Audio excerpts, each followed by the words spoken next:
Several months ago, I made the bold decision to introduce my girlfriend to the Souls series. It started as a cheeky little idea meant for nothing but a quick laugh at my girlfriend while she slowly realized she bit off more than she could chew. What I got instead was a sun-praising, poison-hating, parry-landing girlfriend. It's been about 6 months since I sat her down with a Souls game, more for my sanity than hers, and I'd say it's about time we do this dance again. She just needs to kill a few beasts. It's for her own good. You must be a hunter. I am, I think. I was told I was a hunter. I think it's safe to say her eyes have yet to open.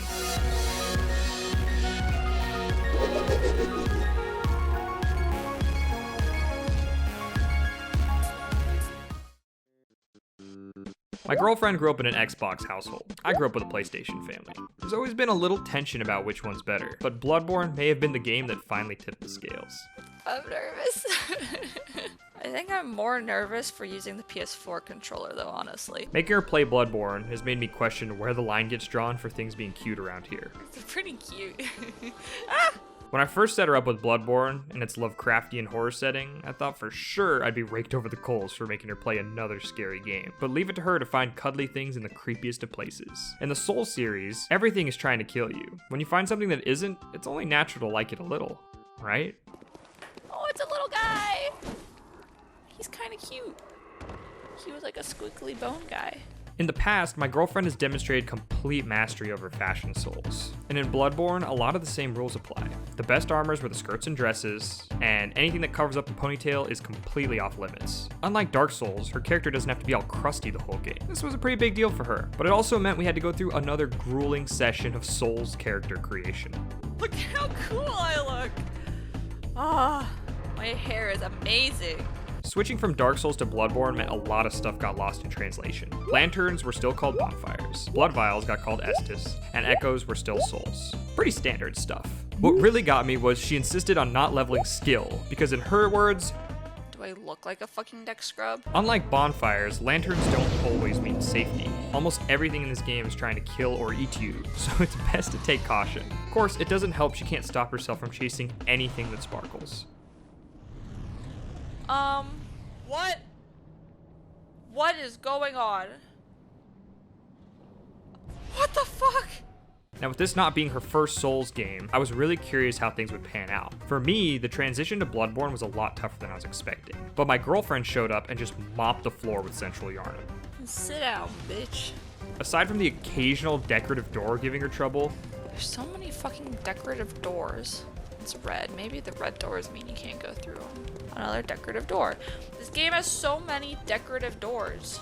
she made it to her first boss with no issues. During the Cleric beast fight, around half health, she was asking for a quick reminder what the controls were. Honestly, I kind of forgot the controls. So I'm just gonna keep swinging and see what happens. Would you believe me if I told you she got him first try? Yeah! Woo! Needless to say, after that, she felt pretty much unstoppable. That was until she got to Father Gascoigne. Fuck. He's human-sized.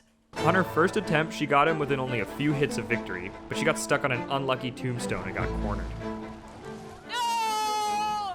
I was so close! To both of our disappointment, it would be a while before she got him that low again. Attempt after attempt went by, and then came her biggest gripe of the entire game. A big complaint with Bloodborne, and honestly a valid one, was how the blood vials work. Estus flasks are a delicately balanced system. You know you'll be able to top off your heals each time you get to a bonfire. In boss fights, it's a similar story. Here's a mistake meter. Get good in 5 mistakes or less. Going from 5 in Dark Souls 1 all the way to 20 in Bloodborne seemed too good to be true for her, and as it turns out it was. From my experience, it's a mistake to think of vials and Estus as the same thing. Bloodborne is so much more aggressive and fast than its predecessor. Because of that, playing a slower, cautious game just burns through heals. Since these are actual consumables now, you gotta make every attempt count. Otherwise, you end up spending more time farming vials than you do practicing the boss. Or in other words, your boyfriend spends more time farming vials than you spend attempting bosses. Hey, babe. I'm out of Estus again. I tried to let her farm vials at first, but I think we were lucky to break even with vials, if not come out with less. In terms of souls, we have no souls. So in order to prevent the inevitable rage quit from happening, I helped her farm vials in Yharnam. Sorry if this disappoints some people, but this video was never going to get made otherwise. Once she got a handle on things a few bosses deep, she was able to confidently farm them herself. Thank God. Okay, I just want to point out that the best way to farm vials is fisting pigs in the asshole. I should probably take some time to share what life is like living with a Souls player drunk on blood. I'd start with the sounds of prey slaughtered and beasts shrieking in our living room at all hours, but that's nothing new. Beasts all over the apartment. You'll be one of them sooner or later. Oh no. I'm gonna have to go tell that girl that her mom died.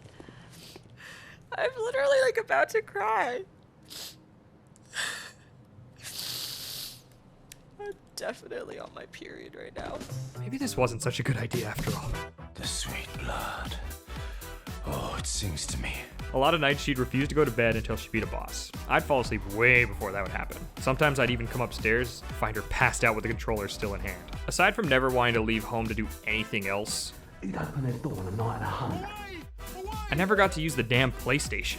Another hilarious thing is she used to watch makeup videos and the like on YouTube while she was getting ready in the morning. Right around the halfway point of the game, she switched to watching hours and hours of lore videos. At this point, she knows the story in more detail than I do. Our eyes are yet to open. So what's the deal with like tonight's the hunt? Because it's like I feel like that night is like never ending. Like is it a Have you ever had a dream that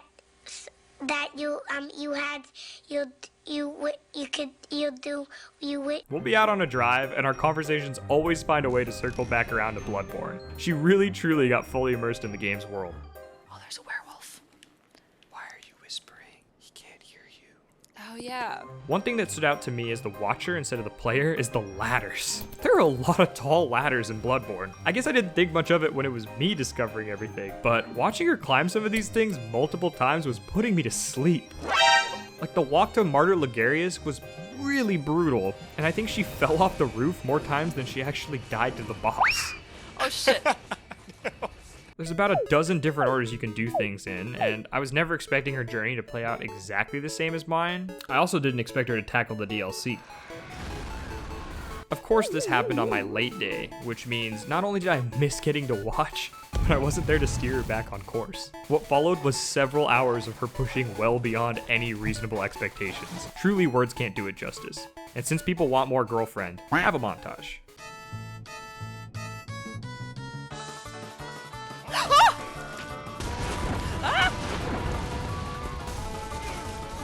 Well, oh my god. What a horrifying way to die. Oh! There's two of them. Oh. What the fuck is that? Ah! Ah! Ooh, this is terrifying.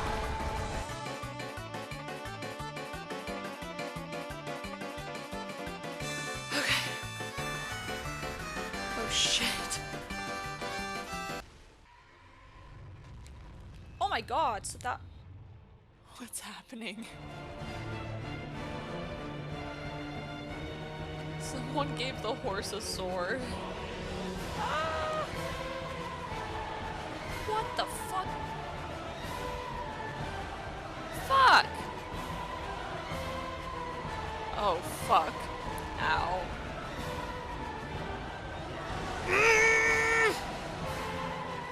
Oh, come on. Fuck you! Yeah! Woo! Let's never do that again. I mean, after going through all that, nothing can really feel difficult anymore, right? Right? Jesus fuck. It's like they took the two fucking worst enemies in the entire game and then combined them just to say fuck you. Funny that as she gets better at these games, there's less and less observations to make. I feel like playing a little less efficiently and savoring a game is part of what makes her perspective so entertaining. I tend to just jump from objective to objective in games rather than pause for a moment and just take it all in. Ah! My house is on fire! Why is my house on fire? So, not only did she beat the game, I don't want to die. Oh, I'm about to get fucked up. but she did it with more style than I even have the insight to see. Oh, that felt good. Turns out my eyes might be the ones that need opening. Why didn't I fight the leech thingy? You had to consume 3 of the umbilical cords. You can eat those? That's fucking disgusting. As usual with these experiments, I didn't just learn about my girlfriend, but also myself. It's safe to say she's pretty hungry for more. I'm anxious to get her into the next Souls game, but I can tell she's got a couple of new game cycles left in her. I mean, she didn't even find all the optional bosses.